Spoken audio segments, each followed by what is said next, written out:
السلام عليكم ومرحبا بكم في فيديو جديد في القناة. ان شاء الله اليوم غادي نديرو صدور ديال الدجاج في الفرن بطريقة جد رائعة ان شاء الله تعجبكم.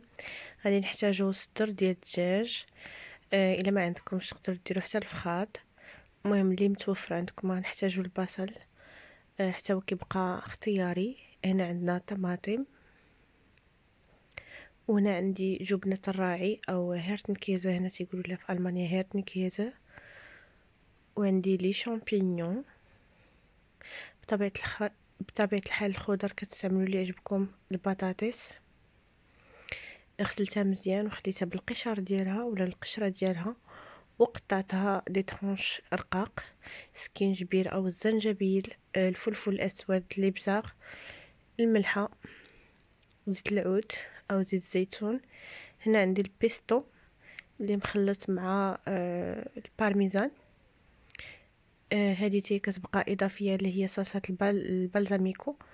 وعندي هنايا القشده الطريه والياغورت الطبيعي والفلفل الاحمر. الا ما عندكمش ياغورت طبيعي تقدروا تخليوه فقط القشده طريه، ولا العكس، الا ما عندكمش القشده الطريه تقدروا تستعملوا فقط اليوغورت او الياغورت.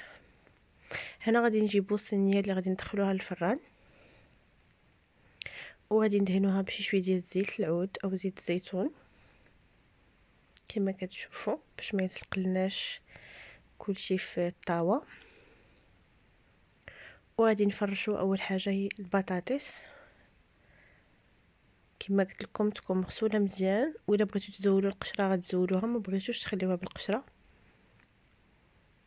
ثم غادي نضيف عليه الفطر او الشامبينيون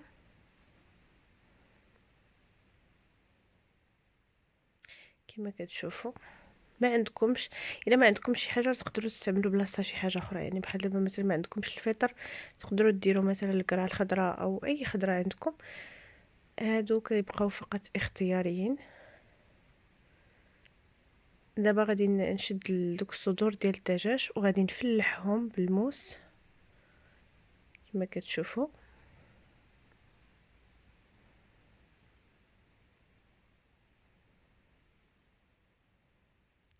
تقدروا تفلحوهم يعني بالطريقه اللي بغيتو.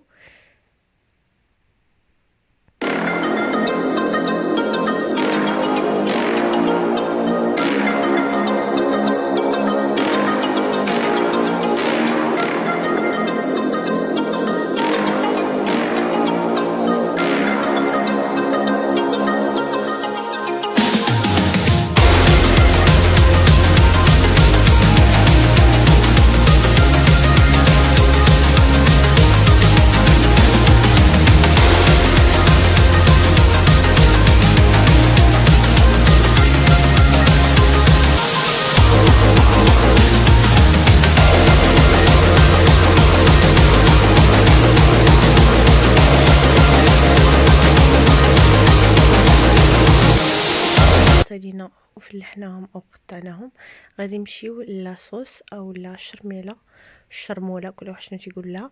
المهم غادي نديرو شويه ديال زيت الزيتون، ثم غادي نضيفو عليه السوائل هي الاولى باش داكشي ما يلصقلناش في الاناء. هنا ضفت 200 غرام تاع القشطه الطريه، اذا عندكم كتر تقدروا تستعملوا كتر، وكيف قلت لكم ما عندكمش تقدروا ديروا فقط الياغورت طبيعي او العكس ديروا فقط القشطه الطريه. تقريبا عندي نفس الكميه ديال القشطه الطريه، عندي عاوتاني يعني 200 غرام تاع الياغورت. غادي نضيف له صلصه البيستو، الا ما عندكمش تقدروا ما ديروهاش، اولا ديروا داك البيستو نيت خضر طحنوه وديروه معاها تقريبا 2 المعالق كبار.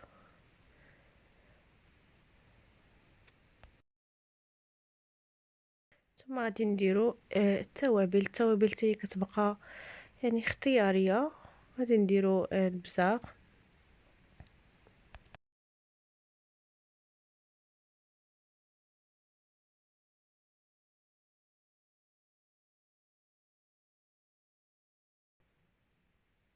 او الفلفل الاسود، وغادي نزيدو الملحه،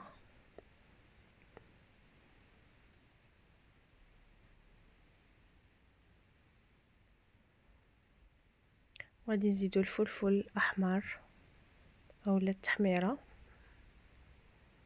ثم غادي نزيدو سكينجبير او الزنجبيل،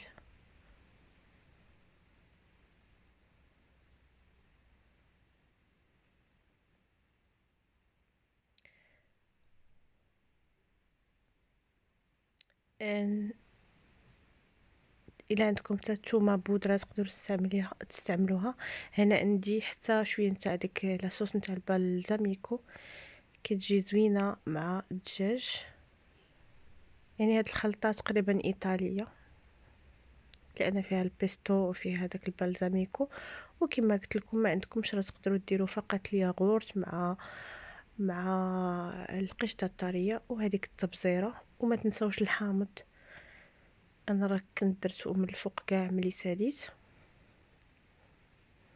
صافي غادي نشدو دوك الصدور ديال الدجاج ولا الفخاد ولا اللي عندكم. مهم انا كنفضل الصدر بالحق، اللي ما تياكلش صدر يقدر يدير الفخاد ديال الدجاج يفلحهم بنفس الطريقه ويديرهم في الخلطه.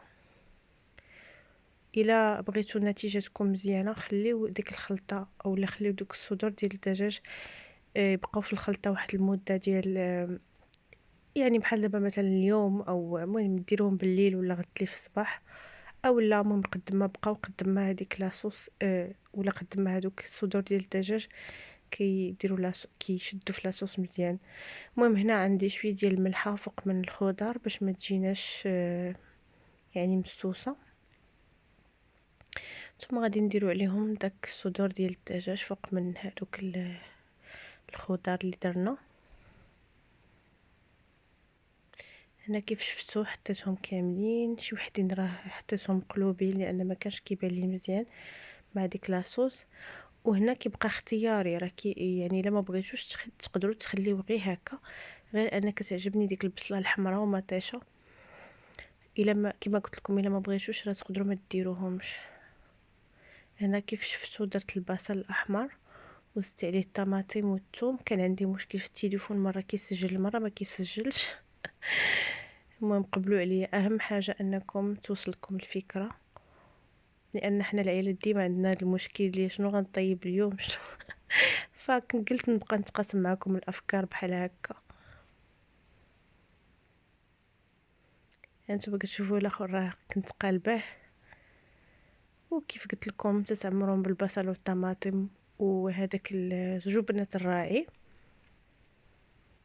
الا ما عندكمش جبنه الراعي تقدروا ديروا جبنه الموتزاريلا او اي جبن تعجبكم، او الشيدر، او مهم اي حاجه كتعجبكم. انا كانت عندي فقط جبنه الراعي متوفره.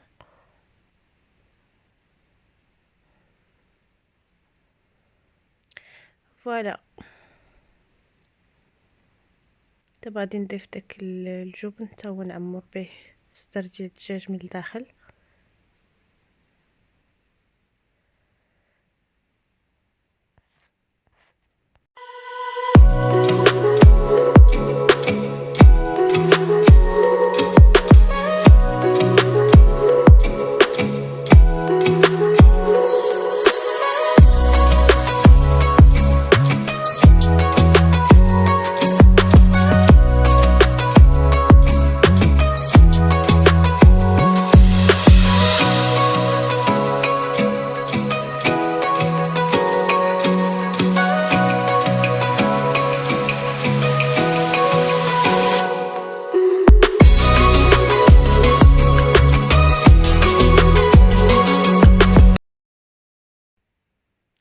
دابا غادي نشد هذيك لاصوص غادي نخويها من الفوق، حيت هي اللي غادي تمرق لينا هذيك الخضره والدجاج ان شاء الله.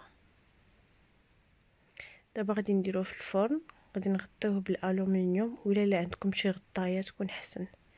هنا بعد ما طاب يعني تقريبا خليته ساعه وربع، المهم ما حسبتليش بالضبط ولكن كانت فايته ساعه.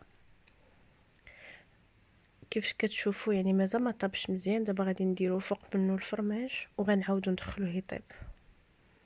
الفرماج كيبقى حتى هو اختياري. هنا كيف كتشوفوا طاب، ولكن صراحه يعني ما المهم انا خليته شويه بلا صوص. كاين اللي ما تيبغيش لا صوص، تقدروا تخليوه مازال يطيب اكثر. بالحق احنا تنبغيو شويه د المرقه. كما كتشوفوا تما المرقه ما كانتش صراحه يعني عاقده مزيان، ولكن كيبقى كما قلت لك شيء اختياري. يعني كاين اللي كيبغي المرقه تكون يعني معلكه، كاين اللي كيبغيها هكا.